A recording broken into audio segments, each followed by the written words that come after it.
দুটো জাহান্নামের আগুনের জোতা পুড়িয়ে দেয়া হবে। ওই আগুনের উত্তাপে তার মাথার মগজগুলো ভাতের মারের মতো টপ টপ টপ টপ করে বেয়ে বেয়ে পড়বে।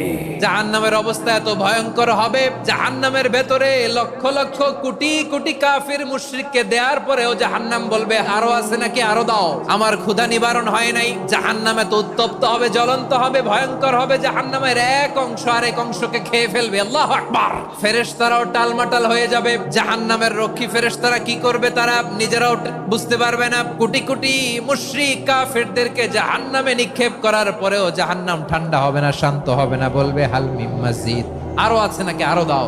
তখন আল্লাহ তাআলার কুদরতি পা জাহান্নামের ভেতরে ঢুকিয়ে দিবেন। দেওয়ার সাথে সাথে জাহান্নাম থেকে আওয়াজ আসবে, কত কত বিইজ্জাতিকা ওয়া বিকদরিক, আল্লাহ বিইজ্জাতিকা ওয়া বিকারামিক, আল্লাহ আপনার ইজ্জতের কসম, যথেষ্ট হয়েছে, এনাফ এনাফ। সুবহানাল্লাহ পড়তে পারলেন না মজা করে?